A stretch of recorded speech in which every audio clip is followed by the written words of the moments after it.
Yo, what is going on, everybody? This is Beanie and welcome back to another video. Today we are going to be doing the all-time nationals.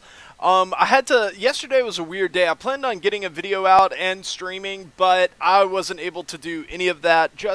I don't know, I don't want to go into it, but it was a weird day. But today we're going to do the nationals, and it's kind of a... I don't know. It's not as strong as I thought it would be, but they're still an extremely strong team. Just kind of unexpected, I would say. But with that said, let's get into it. Okay, starting out with the starting pitchers, the Max Scherzer definitely is the top of the rotation arm here. He has great pronouns, kind of a vanilla pitcher like I was talking about with the Mets, even though he doesn't have a two-seam. He's only a four-pitch guy, but that doesn't really matter that much. But the big flaw with this pitcher is his fastball. He just doesn't throw it that hard, and it is relatively straight in this game. But overall, his per-nines make him play up, and his good off-speed stuff does make him play up. I know Max Scherzer is probably one of the most polarizing pitchers in the community. A lot of people love him, and a lot of people think that he's kind of subpar. And then just going by overalls, the next guy is the 91 overall Jordan Zimmerman. But honestly, this guy is probably going to be like your number 4 on the staff. He's just not that great. He's more of a control pitcher. His per-nines aren't that great. His stuff is actually pretty comparable to the Max Scherzer, except, I don't know, maybe his all-speed stuff isn't quite as good, and he does have a 12-6 instead of a traditional curveball. Overall, not that great. The best pitcher on this team, in my opinion, is probably the 90 overall Steven Strasburg. He has electric stuff, and even though his per-nines aren't as good as the Max Scherzer, his stuff really, I mean, it's some of the best in the game from a live series pitcher, I will say that. He can run it up into the mid to upper 90s. Really good off-speed stuff, really good changeup, all that you want in a starting pitcher. Plus he has 5 pitches, which is really good. And after that, the pitching is honestly pretty light. I was really surprised that we didn't have a gold starting pitcher to throw in anywhere. Well, we do. We have this 85 overall Doug Fister card, but honestly, this card is complete and utter garbage, and I would honestly rather go with 2 live series pitchers. I'd rather go with this 83 overall Gio Gonzalez. He gives us a lefty with decent per-nines for a 83 silver, decent stuff. And the only thing about this card is his pitch selection is kind of terrible. He doesn't have a cutter or a slider or anything like that, so that kind of sucks for him. And then it was kind of tough beyond that, but I decided to go with the Tanner Roark card just because his stuff is a lot better than that Doug Fister. Joe Ross was also pretty tempting, but I decided to go with the Roark. I just like the whole package of Roark just a little bit better. I feel like he has better all-speed stuff, and even though his per-nines aren't as good, I don't know. I just like him a little bit more than the Joe Ross. And taking into account the fact that there are really only 2 pitchers on the staff that I'm thrilled about, and that's the Max Scherzer and the Steven Strasburg. The Jordan Zimmerman, I'm really not all that excited about. He's just not very good, in all honesty. And the Gio Gonzalez and the Tanner Roark, I guess, are decent back-end guys for something like this, but overall, it's just pretty underwhelming. So I ended up giving their starting pitchers a score of a 6.3 because I do think that the Max Scherzer and the Steven Strasburg does make them an above-average staff. And I kind of compared them with the Philly staff, who also had 3 diamonds and a few, silvers, bronzes, that type of thing. And I ended up liking the diamonds on the Phillies a little bit better, and I graded them out as 6.9. So I feel like a 6.3 is about where the Nationals are. I feel like that's a good score for them. So yeah, that one was kind of surprising. I figured that their pitching would be a little bit better.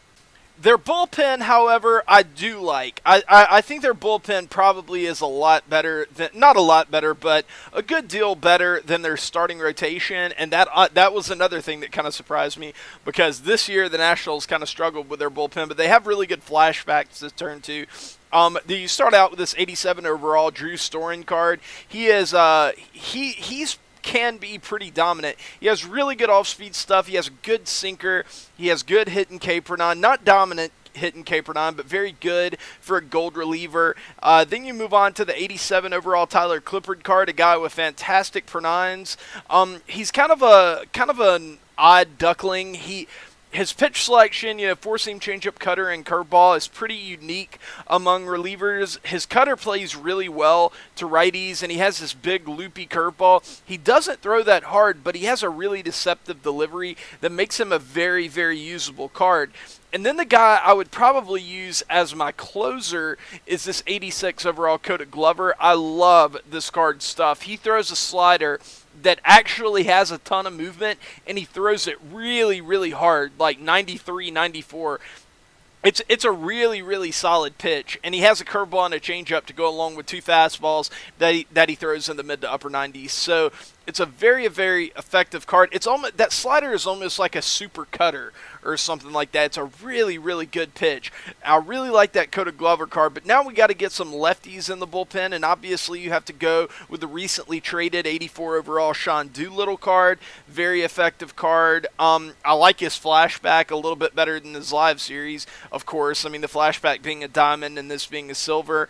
The flashback throws harder and stuff like that. This isn't going to be a dominant lefty, but a very solid guy to put in your bullpen to come in whenever you need him. But you do have three guys in front of him, so, it's not like he's going to be vital to the success of this bullpen. And then you go down and you get the Sean Kelly card, a card that I don't see a lot of people using, basically because he's a two-pitch pitcher, but he does have a very good slider and really good per-nines for a low silver that he can kind of fall back on. So I really like the 80 overall Sean Kelly. And then, it was basically down between the 78 Sammy Solis and Oliver Perez, and the Ryan Madsen and the Joe Blanton. These were my options for the final two spots.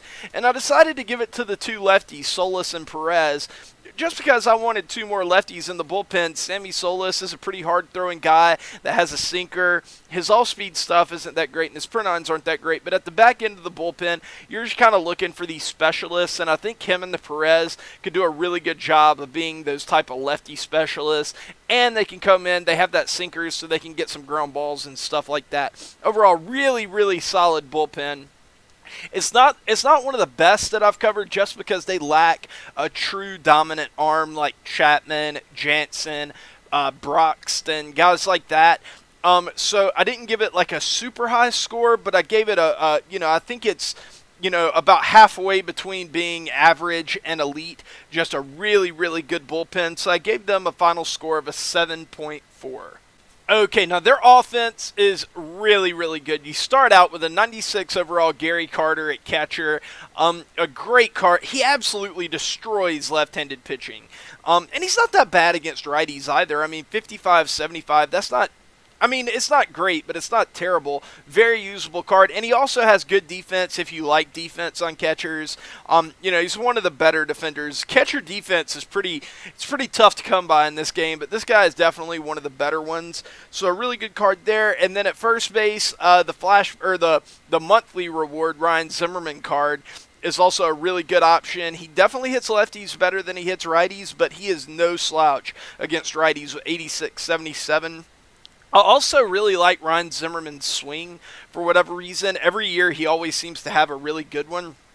So really nice card there. And then at second base, Daniel Murphy is just an absolute monster. He's one of only two lefty bats in the starting lineup.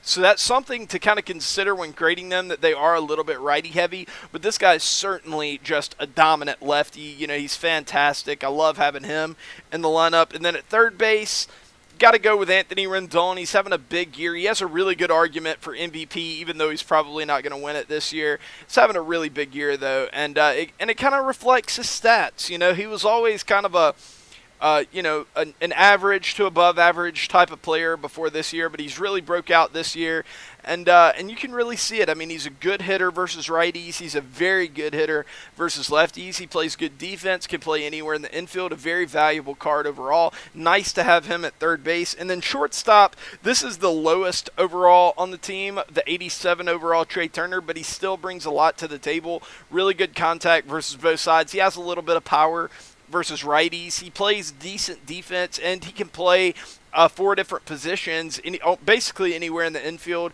and center field, and he has a ton of speed. This is a guy who I would definitely consider batting leadoff on a team like this, just because he's a table setter, he can steal bases, he can do all that stuff. Then in the outfield, this is kind of a trend I didn't notice whenever I was putting this team together, but there are a lot of guys who hit lefties much better than they hit righties. But this Jason Worth is another one of those guys. You know, he's very, very good against righties, but against lefties, man, you may be in trouble with this team because they absolutely destroy left-handed pitching, and this Jason Worth is just like that. He's a great hitter, but he also has really good not really good defense, a really good arm and mediocre defense to go along with that. But that arm, even though we're using it in left field, it does have some value. It can come into play every now and then. And then in center field, I mean, the center and right field is just freaking, it's two of the best outfielders in the game. You have the 99 Dawson, a defensive stud that has speed and absolutely destroys the baseball. I still contend that this may be the best card in the game. I know there's a lot of argument between guys like him, Mike Trout, and this 99 Bryce Harper, but man, I'm telling you guys, this 99 Dawson, he does everything so well. I mean, it's just such a good card that I think, I don't know, man, I think this is still the best card in the game. I really love this card, and he's been in right field or center field on my team like basically the entire year. I love this card. I think he's awesome. And then in right field, you have just an absolute monster at the plate. You have the 99 overall Bryce Harper. He's definitely going to be like your 3-hole guy or maybe your 4-hole guy, depending on where you decide to put him and Dawson. He's just, man, hitting-wise, it doesn't get a lot better than this guy. 97, 99, 94, 91. And he also plays, you know, decent defense with a cannon of an arm. Not a cannon, but, I don't know. I mean, 87, would you classify that as a cannon? I would classify it as very good, but not elite. I would classify Dawson's as elite, Harper's as very good.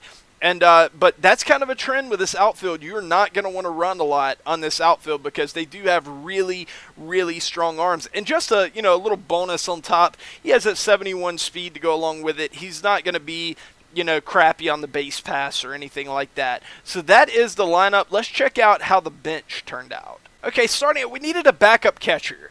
And once again, we get a guy who crushes lefties and is just, so-so versus righties. And that's 88 Wilson Ramos. And, catcher is really, really thin when putting these lists together. So to have a diamond and a gold, as your backup, that is a huge thing that adds a ton of value to this bench. And then you have to kind of go over to the live series after that. You have to go with the 82 overall Howie Kendrick card. He can play second base, play anywhere in the outfield, provide really good contact with, some semblance of power, not great power, but it's nice to have that defensive versatility out there. And then you get the 81 overall Adam Eaton, kind of a left-handed version of that, except he plays better defense and has a little bit of speed to go along with it. Not a ton of power, but you get what you can take in these types of things. He's a really good left-handed contact hitter, and with a team that's kind of bereft of lefties, that's pretty nice to have. And then on the flashback side, you also have this 84 overall Denard Span. He's very good versus righties, not so much versus lefties, but he also plays really good defense and has some speed to go along with it. And he's another lefty if you need one coming off the bench. And then finally, the fifth spot was kind of tough. I didn't know if I wanted to go with like a power hitter, maybe get Adam Lind, get Wilmer Defoe, get some positional versatility, get Brian Goodwin, get another left-handed bat that can run. But I decided to go with a Michael Taylor. He just seemed to be the best all-around hitter left. And, he's a righty. He has a really strong arm. Dude, their outfielders defensively, they all have freaking cannons. And they can all run, too. This is a guy that can run. He can hit lefties well. He's not terrible versus righties for a guy who's going to be on the fifth spot on your bench. But overall, guys, the bench and the lineup are somebody commented to me the other day, and they said every time I say the word bench, it sounds like I'm saying the word bitch. I never noticed that, but it really does sound. I kind of slur my words sometimes when I speak. So sometimes those words like that can kind of sound the same. But overall, it really is just an excellent lineup and an excellent bench to go along with it. And because of that, I ended up giving them a final score of an 8.9. And when you add all of that together, can they beat the Mets? Can they beat, what was it, like a 21.3 or something like that? They can. They came out with a 22.6, which puts them among some of the best teams that I've reviewed so far. But I will be honest, I was expecting them to be 25 plus just because I thought they would be just as good as like the Dodgers and, you know, some other teams that I've covered that have scored really high. But they weren't. They weren't. Their pitching kind of held them back. I thought that their starting pitchers would be a lot better and that they would score like an 8 or above on that front, but they didn't. And because of that, they only come out with a 22.6, and that's still very good. It's still going to be very tough to overcome, but tomorrow and the next day we're going to be doing the Marlins, and then we're going to be doing the Braves. And I'm telling you guys, don't sleep on these teams because they have some really good flashbacks to go along with some live series guys who could definitely play some roles. So be on the lookout for that. And also, I am going to be streaming later on today at some time. I don't know what time. It might be like 4 or 5. I'm not really sure yet. But anyways, guys, until then, I will see you guys later. Peace!